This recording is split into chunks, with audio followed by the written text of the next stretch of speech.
I'm not sure, and this is why I want to do this, because I want to get your guys' thoughts, and maybe when you guys go over your thoughts, that I can pick something from it. Because again, I'm still gonna be playing Star Trek Online. That's not gonna stop. I'm still gonna do, my dailies, all that stuff, enjoy as much as we can. But with this whole thing going to Deca, I'm not really sure, and I don't want to say it in a negative light, because I think it could be positive. The one thing I did say is, and I hope is, that Deca could be a pit stop, if that makes any sense, like a pit stop. And then if Star Trek does take off again, another company will just be like, oh, hey, these guys are are are holding on to this Star Trek IP. We can make this better. But making it better, going back to what I said earlier about people being like, oh, the spaghetti code, like you have all that freaking knowledge gone. Any new company that takes them over and any new people coming on to STO is going to be like, this is a mess. But I'm going to leave my rant there and just see how you guys feel about it. So, Goss, take it away, sir. Right. Yeah. I think that I'm not as, negative about the situation as I think people want to imagine I would be. I think it's No. probably not going anywhere anytime soon. I think that it was kind of already in a place. It is kind of already in a place where the content releases are pretty far apart and stuff, and it is still profitable. So I just don't see much changing. I think that just them being under a new publisher doesn't necessarily mean that the publisher is going to have influence over anything that happens. I certainly don't foresee it shutting down or even going into maintenance mode anytime really soon. I think if you are planning to spend money or thinking about spending money, uh, assuming that you don't.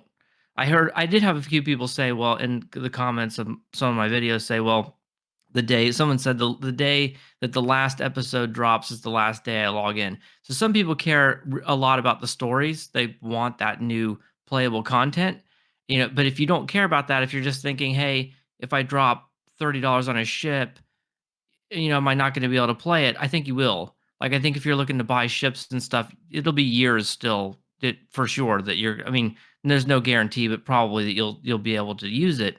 Whether or not, how much longer are we going to get new stuff? I think the biggest threat to that is people choosing to leave, not people getting fired, because a lot of people are open to work. They are vocally out on the internet on LinkedIn saying that they're looking for new jobs. And like you were saying before, the spaghetti code, it's their own custom engine. It's not going to be something that's going to be easy to find other people to come in and work with. So when someone leaves who has some specialized knowledge with developing the game, that's probably it. Like that part of the game just is never going to get developed again. So the thought experiment I brought up earlier before we started the stream, Kale, Ambassador Kale, he's open to work, right? He logs into work. He goes in, he's doing all the community manager stuff for us, doing the blog posts and all that, and going to doing 10 forward and everything. But then 5 o'clock rolls around, he logs out of work. He's going on LinkedIn to see if he has a job offer. And for a lot of these people, as soon as they get a better offer, I mean, they're gone. You don't do that unless you're ready to go. So I think the biggest threat to the game being in active development is people getting better offers and leaving. But I do think the servers will probably be online no matter what for quite a few more years.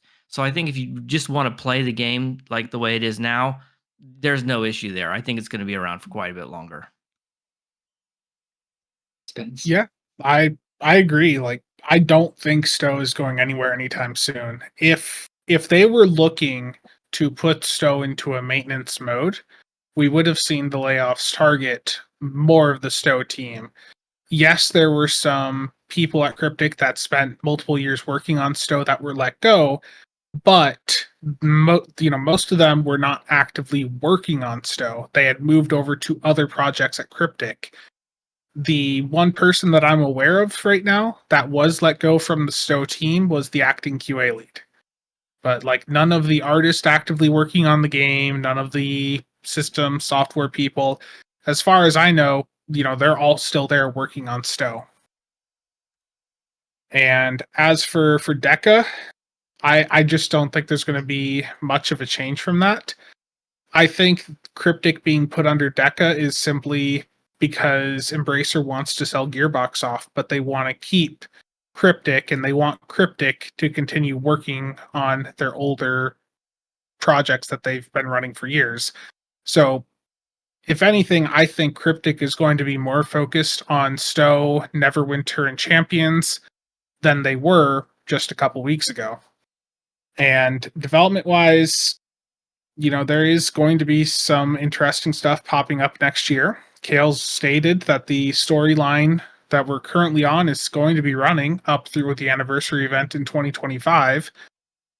The question is what comes after that, but given that nobody high up on the STO team was let go for the most part outside the acting QA lead, I just the indication to me is that STO is going to be around for many, many more years.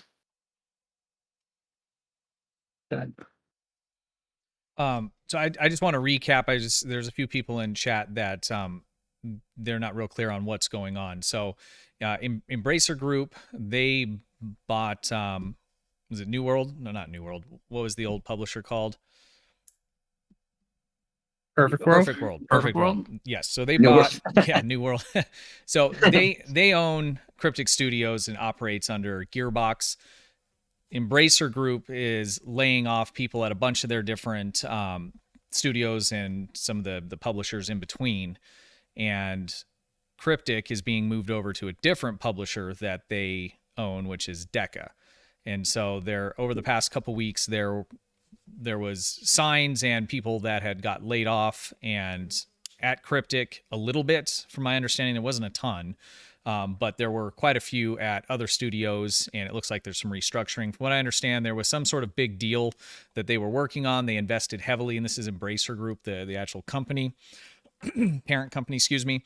And it looks like that deal fell through, and so their bottom line is all messed up. So they're having to do a restructuring, and so they're moving all of the pieces around.